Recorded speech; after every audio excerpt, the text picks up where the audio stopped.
hal-hal yang perlu diperhatikan ya dalam memandikan jenazah ya.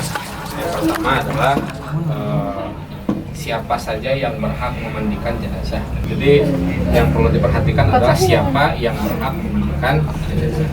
Ya, jadi yang berhak memandikan jenazah ini yang pertama adalah mempunyai hubungan dari nasab ke atas, babehnya kalau masih ayah, kemudian kakeknya kalau masih kalau masih enggak, ya, atau ke samping, ya, atas samping, maksudnya pamannya atau ke uak, baru yang sejajar, ya, yang satu angkatan dengan layon, ya. Kalau enggak kakaknya yang laki-laki, adiknya yang laki-laki, ya, kakaknya yang perempuan, atau adiknya yang perempuan, atau yang ke bawah anak laki-laki, anak perempuan, ya, itu keponakan bisa, ya, keponakan laki-laki, ya, bisa, keponakan perempuan juga bisa. Yang penting yang haram untuk dinikah, gitu. Keponakan kan nggak boleh ya, keponakan nggak boleh, kayak anak ya, anak lancet atau anak adik gitunya, ini boleh untuk makan, boleh begitu. Ya, tapi diusahakan yang lebih utama adalah yang satu gender, gitu. Jadi kalau misalkan yang layonnya laki-laki, yang memandikan laki-laki, sebaliknya layonnya perempuan yang memandikan perempuan. Kecuali kalau misalkan tidak ada, nggak apa-apa yang laki-laki, ya, itu saudaranya laki-laki memandikan, misalkan saudaranya yang perempuan, nggak jadi masalah. Yang penting asal nggak ada lagi, ya. Atau misalkan nggak mauan gitunya, nggak apa-apa, nggak jadi masalah. Yang penting punya hubungan sudah. Jangan sampai ya sama tetangga duluan gitunya, ya, sampai tetangga yang nggak ada hubungan darah sama sekali gitunya, atau misalkan sama sepupu yang nggak ada hubungan darah gitunya. Ini ya selama misalkan masih ada yang hubungan nasab langsung, ya, itu yang diutama, sekali lagi itu yang diutama.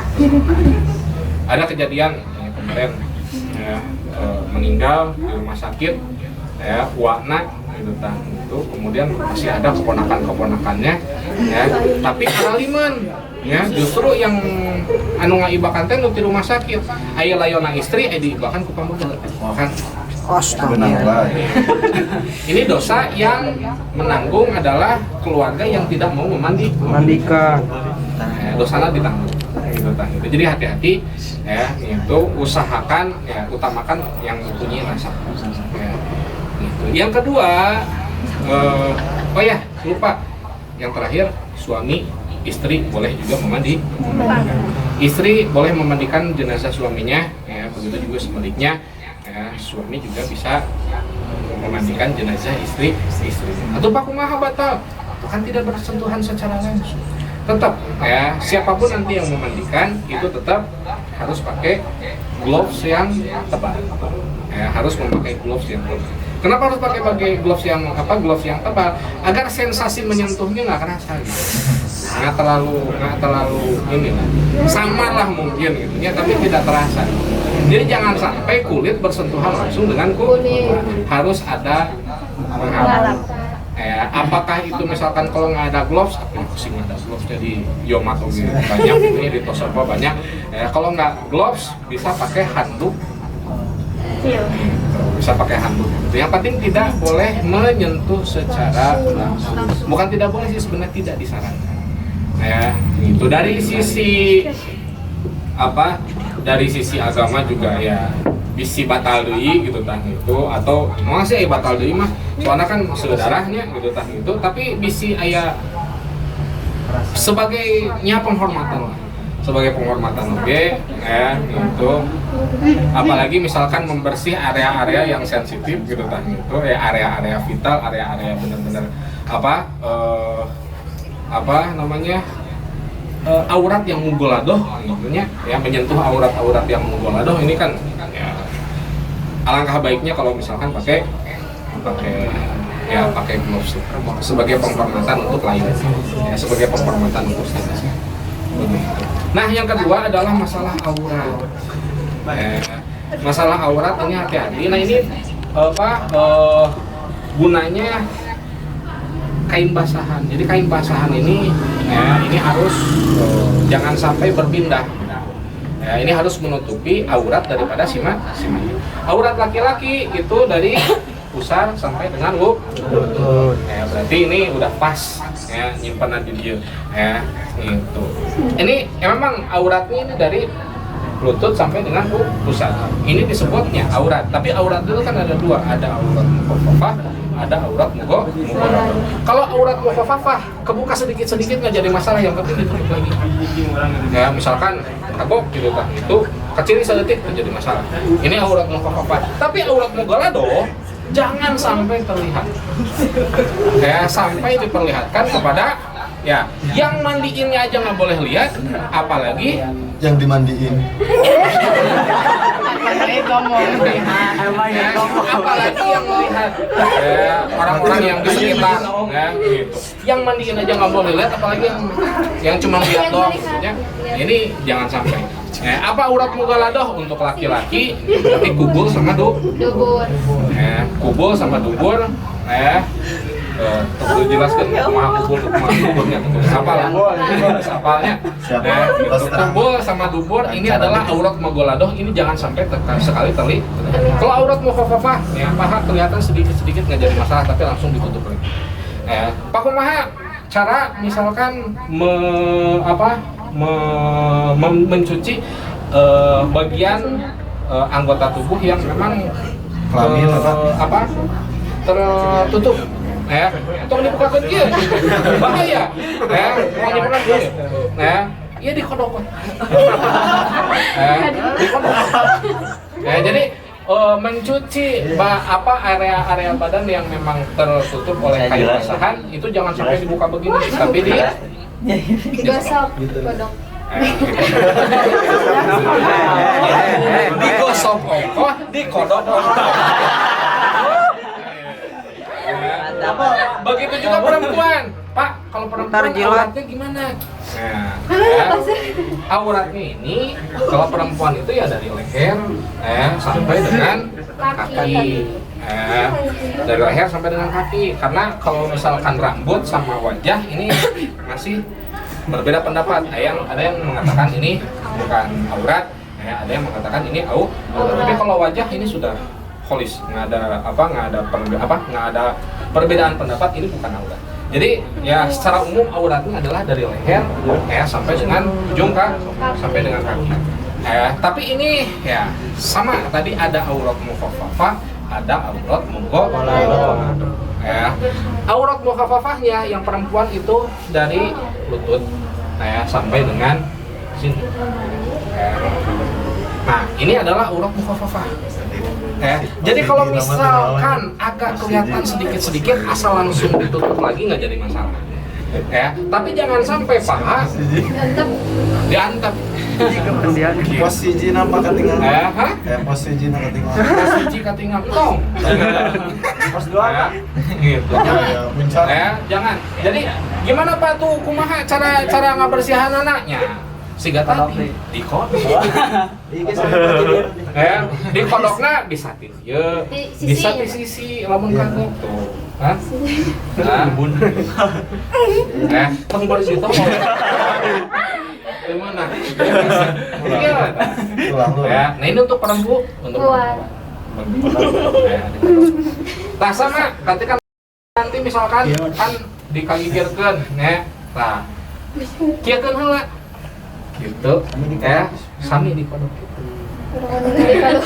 Sama misalkan halus ya geladi ya ketika misalkan yang ngigir ya tuh jangan sampai terlihat tong iseng deh lah yang ninggalin parah tekeng.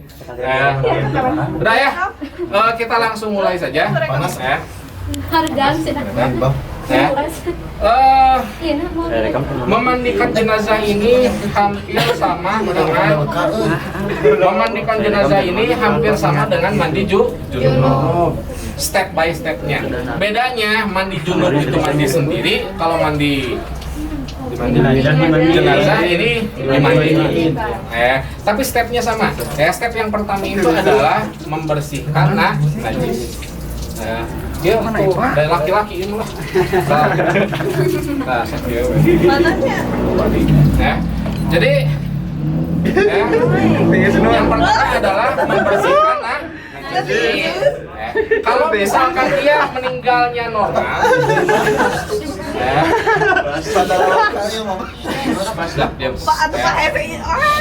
ini kalau meninggalnya normal ya, kalau meninggalnya normal itu berarti najis itu paling biasa keluar antara kubur sama dubur.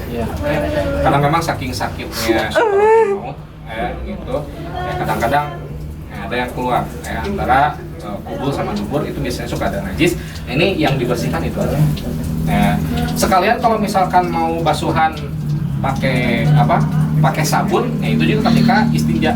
Jadi istinja teh bersihan tina ieu bisa aya peluh naon gitu nya, bisa karatul maut kan.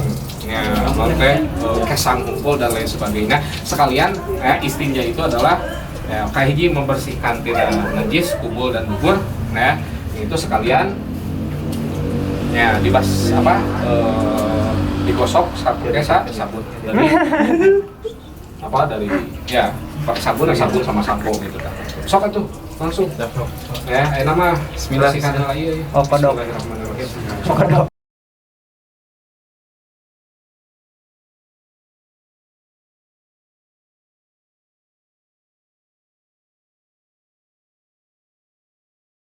Bersihan imitna, jadi rada di kaki gitu.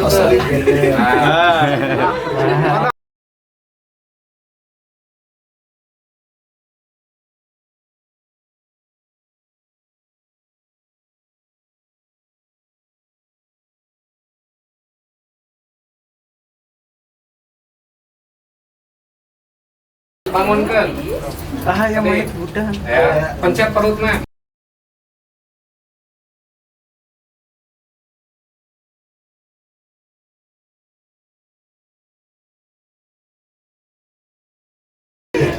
Nah ini kan kalau ketika dipencet ini kan pasti ada yang keluar lah. Ada yang keluar lagi, misalkan dari kubur atau dubur dibersihkan lagi. Juga bersih Pak? Iya. Ada gitu kalau ya.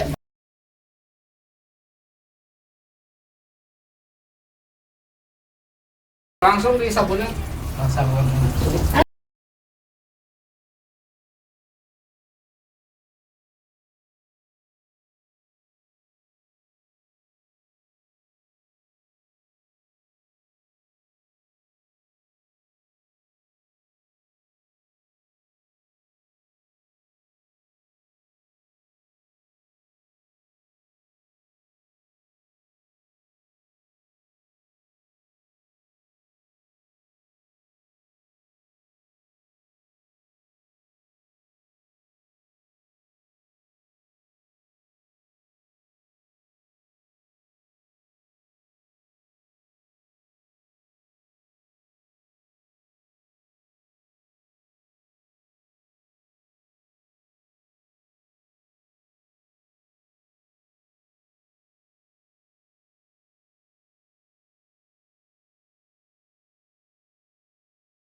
Nah ini listingnya ya.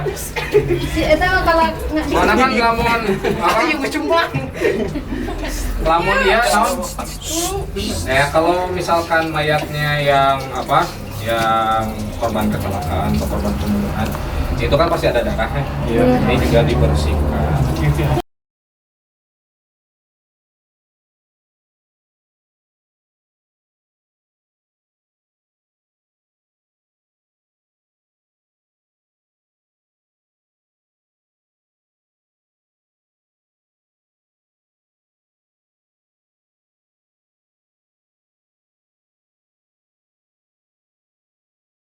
ya Allah. Ya. Kalau si Ingrid Ya. tapi Nah ini udah diistinjakan, nah kita wudukan. Sama seperti wudhu biasa. Yang pertama itu membersihkan tangan. Buruan. Kedua. Sela-selanya. Kalau misalkan kaki kukunya ada kotoran ya di balik kuku ini juga dibersihkan. Apa nih resepnya? Ih, Minta dipotong pak. minta ini. Hah? Minta dipotong. Ada yang boleh, ada yang tidak. Sama ya, seperti tadi sebenarnya seperti yang head ya sebenarnya saja jadi masalah. Itu.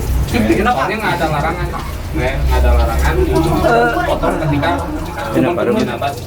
Jadi masalah. Nah setelah tangan, kumur. Silakan.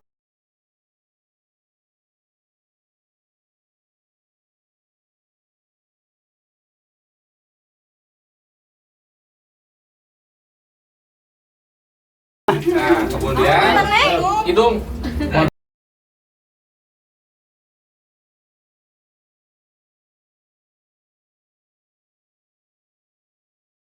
Habis itu langsung apa? Buka, langsung buka.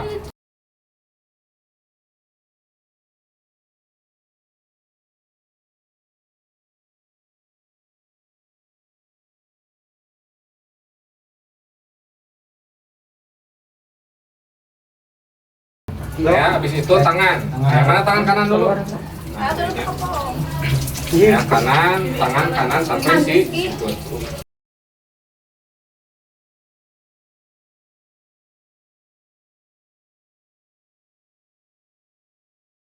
Habis itu rambut.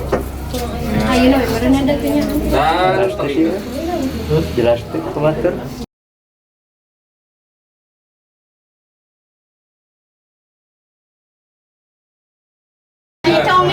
Kemudian kap tangan. Nah.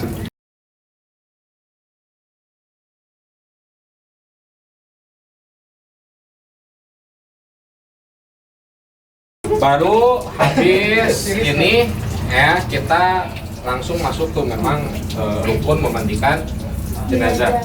Rukunnya cuma dua. Satu itu niat, kemudian meratakan air ke seluruh. Kemudian pertama niat.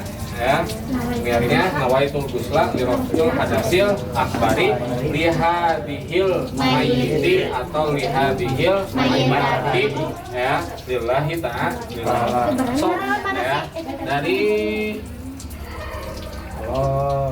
dari atas dari kepala ya. Apa yang mau?